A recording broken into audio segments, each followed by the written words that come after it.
Hi friends, welcome to our channel.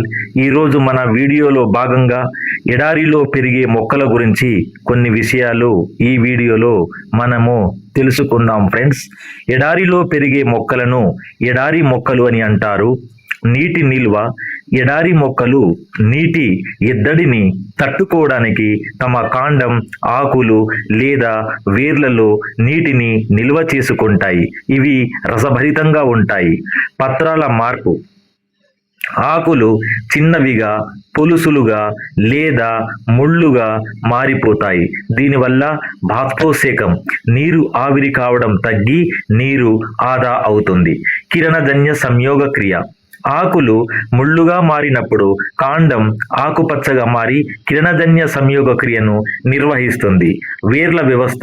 ఈ మొక్కల వేర్లు నీటి కోసం నేలలోకి చాలా లోతుగా లేదా ఉపరితలంపై చాలా విస్తృతంగా వ్యాపించి ఉంటాయి.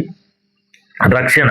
పత్రాలపై మైనం వంటి పొర ఉండటం వల్ల అవి కాంతిని పరావర్తనం చెందించి వేడిని తట్టుకుంటాయి.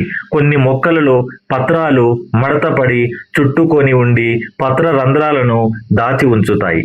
ఉదాహరణలు: కలబంద, జిల్లేడు, బ్రహ్మజముడు, అకేసియా వంటివి ఎడారి వాతావరణంలో బాగా పెరుగుతాయి. జెరిస్కేప్ తోటలకు ఇవి అనువైనవి మరియు తక్కువ సంరక్షణ అవసరం. ముళ్ళ వ్యవస్థ. ఆకులకు బదులుగా ముళ్ళు ఉండటం వలన వీటి నీటి ఆవిరి కావడం తగ్గి జంతువుల నుండి రక్షణ పొందుతాయి. ప్రసిద్ధ రకాలు: సాగ్వారో, కాక్టస్, జాసువా చెట్టు, అలోవెరా మరియు అకాసియా వంటివి కొన్ని ప్రసిద్ధ ఎడారి మొక్కలు. ప్రధానమైన రకాలు చూసినట్టయితే కాక్టస్ సక్యులెన్స్ నీటిని నిల్వ చేసేవి. ఎడారి చెట్లు లేదా పొదలు లోతైన వేర్లు, మందంపాటి ఆకులు కలిగినవి. 3 వార్షిక మొక్కలు వర్షం పడినప్పుడు త్వరగా పెరిగి పూలు పూసేవి.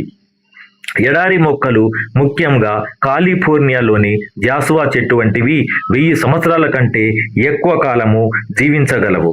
ముఖ్యంగా ఆసియా ఖండంలో, భారతదేశంలో, అమెరికాలో, ఆస్ట్రేలియాలో ఉండేటువంటి ఒక్కొక్క ఎడారిలో ఒక్కొక్క రకమైనటువంటి మొక్కలు అక్కడ విస్తృతంగా పెరిగి వాతావరణాన్ని తట్టుకొని అవి ఎడారి ప్రాంతాల్లో కూడా నీటి లేని ప్రాంతాల్లో మనుగడ సాగిస్తాయి.